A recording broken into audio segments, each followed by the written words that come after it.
Hello and welcome to July 12th episode of Monday Morning Mentions. I'm Motogetto553, also known as Taylor. How you doing? If you've never seen this sort of thing before, spoiler alerts, you probably haven't since this is the first one. But the idea here is to kind of recap some things from the past week, mention a couple things coming up this week. Me personally, because of how social media and all that fun jazz is that, something gets mentioned, something else gets mentioned, something else gets mentioned, and about 2-3 mentions down the road, the first thing is kind of forgotten. At least to me, but maybe that's not the case. But be that as it may, this is something I'd like to do every Monday, moving forward. So yeah, first up here, as you can see on the screen, Summer Games Done Quick 2021 just finished up. Well, didn't just finish up. Finished up just about a day ago. It's getting kind of late here, so. But donation totals, they ended up hitting 2.9 million, which is really, really fantastic, especially for it being an online thing. And I've seen some comments from some other people who, because this is the third one that's been done online, and it's really fantastic that they've still been able to do this online despite the whole issues that have been going on with the wonderful pandemic that we've been going through. Yay. For some people, because it's been online, it feels like nothing more than a consistent string of streams. Because there's no crowd, it sort of, for some people, loses its luster a little bit in that regard. For some, of course, not everybody, because there's some people who just really care for catching the stream itself. So it is what it is. But for some people who have been there, that's sort of how they feel about it. It's just like it's not really quite my thing. Which, okie dokie. Now I myself am not really like super into it. Not necessarily because of one thing or the other. It's just more of like I don't really get to watch a lot of it, and then I'll just kind of pick which ones that I do get to watch. I did catch the ending of it where they mentioned that the next Games Done Quick, the goal is to do that in person, so that should be something to look forward to. Hopefully that will be the case as well, and if they need to, they'll put in any sort of parameters in place to make sure to follow any sort of guidelines and all that fun jazz. Myself, there are a few highlights of ones that I have watched so far, and maybe there are some that you watched. Definitely let me know. I'm curious to know which ones really caught people's attention. For me, some of those honorable mentions are Mega Man X race done by Darrenville, Tiki, Clipper, Luiz, Miguel.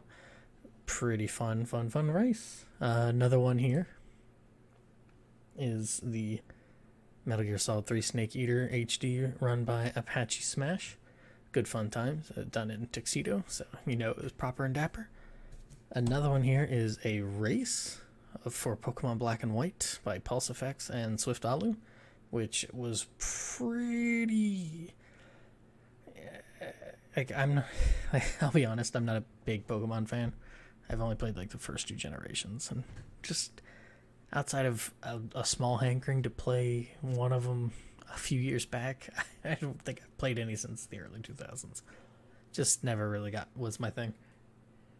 However, this race was pretty intense, and it comes down to the wire, so it was good fun times. Next one up here I have is Halo 2, done by Monopoli, and that was pretty wild, just because I've never really watched I've never really watched any sort of Halo 2 runs, so a lot of the stuff that he's doing, I'm just like, holy crap, this is crazy. So it was fun times. And then the last one is a what they call a stop and swap, is how they mentioned it, for Paper Mario 64 by JCog. and it starts off. It starts off with playing Ocarina of Time, and then goes into Paper Mario, and it does something with data manipulation and all that sort of fun jazz. Highly recommend it because it is nifty, to say the least. So yeah, those are my recommendations. If you have your own, please let me know down below. Did you even really catch Summer Games Done Quick, or just kind of forgot about it, or is it not really a thing? Definitely let me know those sorts of things. Next up on the list, this ad, I've seen this, it just makes me chuckle. It's like, oh yeah, one simple way to cut your electric bill. Probably more than 90%, but that's because when I first saw it, I thought they were sticking the screwdriver in the socket, so take that as you will. But yeah, Nintendo announced that there's an OLED Switch that'll be coming in later this year. Some people were, when the news came, rumblings of Nintendo making an announcement about like a Switch, they were like, oh, it's gonna be the Switch Pro or something, it's gonna be super duper awesome, and they did something like this definitely screams much more in line with what Nintendo likes to do. So I just got a Switch last year, like late last year, so I'm not really in any interest to get this. I do like these though. I like that monochrome color. That's pretty cool. I like it a lot. So, but yeah, a little bit of a larger screen, like 7-inch screen. The internal storage, some minor design tweaks. I will say this, this improved kickstand they show here, I actually like the flimsier one because it breaks off really easy, but it's easy to put back on. This one looks like it just breaks off, and then you don't have it anymore. That's what that looks like to me. But I don't know. Maybe it's a bit sturdier than that. So I don't know. How about themselves? Is this something looking into possibly getting? I know it's still, from what I was reading here, the comment, it's still going to be in the 720 resolution when off the docket. But they do mention like pixels are more visible when stopped to look at it, and then there's the subpar anti-aliasing. But when playing it, everything looks brighter and the screen looks bigger.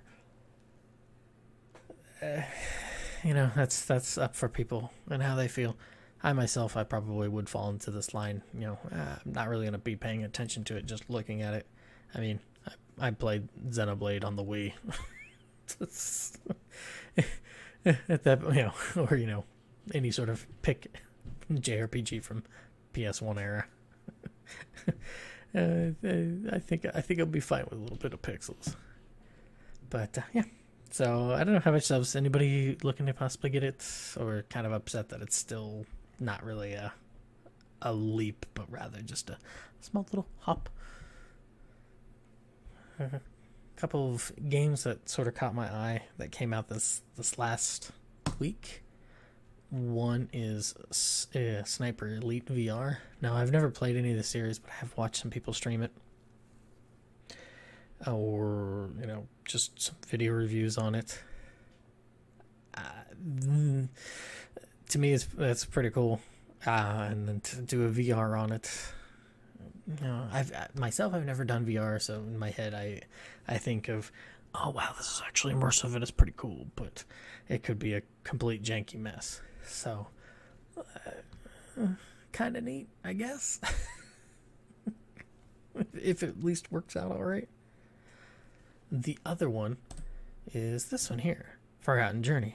And it is mentioned to be a puzzle-oriented platformer where the player will follow a linear path, jumping, climbing, and solving puzzles with the help of an AI companion that'll follow her. Now, the reason why I bring this one up, it is free to play. And for people who like games like Eco, something like this sort of screams to me up that alley. It looks kind of neat. Also, in some of the reviews here, it's like 30 minutes. It's fairly short. Some people don't like it, but people are allowed their opinions, but it's a free game to play, and big important thing also to mention about it, not also because it's a 3D platformer puzzle and stuff. It was done by looks to be people who are trying to actually get into game design and making games and stuff. So any sort of feedback and eyeballs on it for people to give it a go and give their what they liked and didn't like and stuff, as long as it's thoughtful, would probably be appreciated. So that and thing in YouTube land is that just about a week ago, the Falcon Music channel put out the album for Baroque here, which is, you would think in hearing it that it's some sort of, and especially with the image there, that it's some sort of nice classical interpretation of lots of different East music, and it is not. It is very, very heavy metal kind of stuff. So you can kind of see it here where it says Hellion sounds. It's kind of sneaky. So yeah, if you're really, really wanting to pump up the jams, definitely give this a listen. It is great stuff. So yeah, if you do not feel that way, come complain to me, I guess. And then a couple of games that are coming out this week that caught my attention.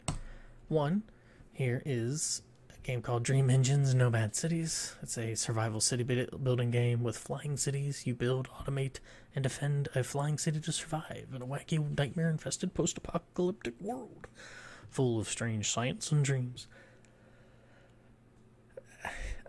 I mean, it looks like it's a kind of tower defense-ish sort of game, and plus it's a city builder, which is always, I don't know. City builders for some people, that's their jam, and it's kind of my jam. But I'm always like, no, don't do it, because I know I'll get lost in it. The one thing that might scare off some people is this early access. I swear, Steam.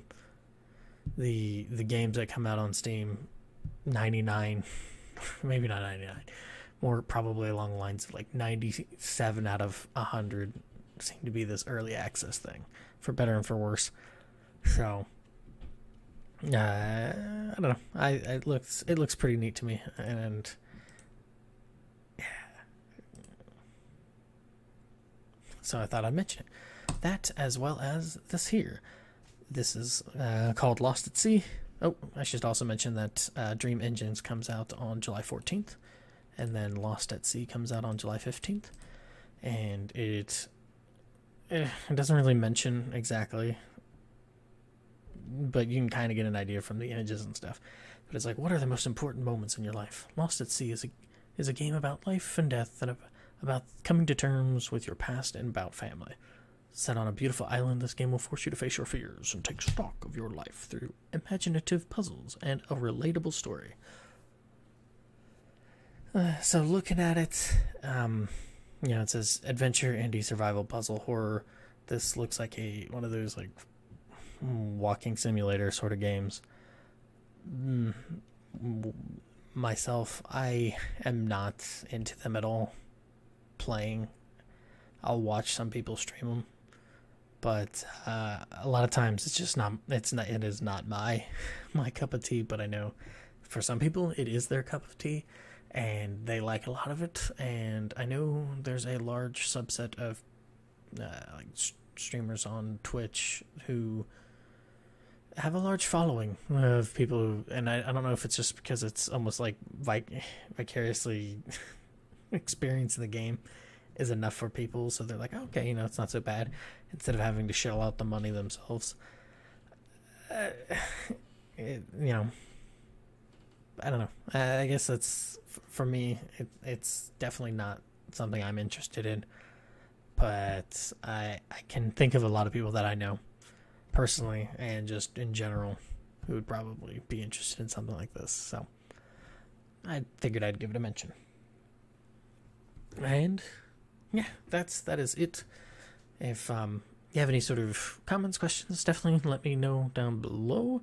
But yeah, so hopefully you enjoyed this episode of Monday Morning Mentions for July 12th, 2021. And that's really about it. Enjoy your day, enjoy your week, and I'll see you here again on the 19th.